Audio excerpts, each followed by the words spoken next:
Hello, c'est Mathieu du Ludovox.fr. Aujourd'hui, dans ce Ludochrono, je vous parlais de Espresso Doppio, qui est un jeu pour 1 à 2 joueurs de 8 ans et plus, et des parties d'environ 30 minutes. Dans ce jeu sur le thème du café, on va essayer de remplir des contrats pour récupérer des points qui sont autant de grains de café. Donc on va essayer de récupérer le plus de grains de café sur 2 manches. On va jouer ensemble sur un chemin de table, mais attention, on joue l'un contre l'autre, le but étant de remplir ses propres contrats le plus vite possible.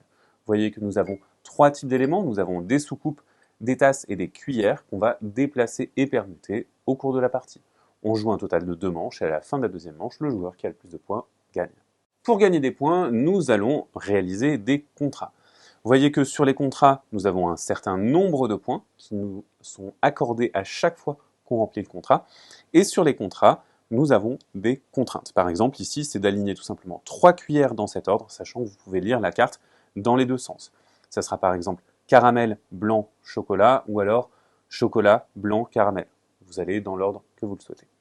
Et parfois, vous avez des interdictions. Par exemple, pour remplir ce contrat-ci, il faut une tasse de n'importe quelle couleur, mais sans soucoupe ni cuillère sur l'emplacement en question.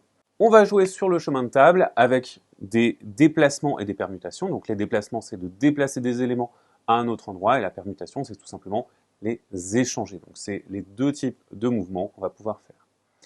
Attention, il y a une contrainte, on ne peut pas avoir deux éléments de même type sur la même case du chemin de table. Alors comment est-ce qu'on va jouer? Eh bien on va jouer en tour de jeu. Je vais jouer mon tour, mon adversaire va jouer son tour, et ainsi de suite jusqu'à la fin de la manche. Et lorsque c'est mon tour, j'ai entre 1 et 3 mouvements à effectuer. Par exemple, ici, je vais commencer par une permutation. Je vais donc permuter ces éléments, et j'ai réalisé un de mes mouvements. Pour mon deuxième mouvement, je pourrais par exemple déplacer cet élément-ci. Je ne suis pas obligé de tout déplacer. Une fois que j'ai réalisé cela, je regarde si j'ai envie de réaliser une troisième action. Ici, ce n'est pas le cas. Et lorsque je suis satisfait de mes mouvements, sachant que le premier mouvement est obligatoire, mais les deux autres sont facultatifs, eh bien, je regarde si je remplis des contrats. Ici, je remplis ce contrat-ci qui me demande d'avoir 3 éléments de la même couleur adjacents. J'ai bien ici une tasse blanche, une cuillère blanche et une soucoupe blanche. Cet objectif est rempli, je le défausse et je marque les grains de café qui sont indiqués. Cet objectif-là, c'est-à-dire avoir les 3 éléments caramel, soucoupe, tasse et cuillère sur le même emplacement, n'est pas validé, je le garde. Et celui-ci va être réalisé, les 3 cuillères sont adjacentes avec la cuillère blanche au milieu. Je marque donc 2 grains de café et je peux défausser cet objectif.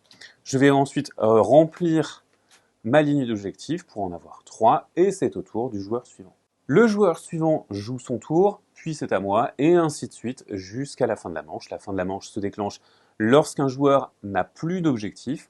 Alors on va tout simplement récupérer tous ces objectifs, les donner à l'autre joueur et récupérer les objectifs de l'autre joueur.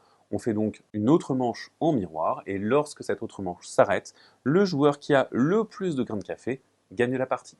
Voilà pour Espresso Doppio, c'est donc un jeu dans lequel vous allez devoir déplacer des éléments sur le chemin de table pour satisfaire des commandes et le faire le plus efficacement possible. Maintenant, à vous de jouer et à bientôt sur ludovox.fr.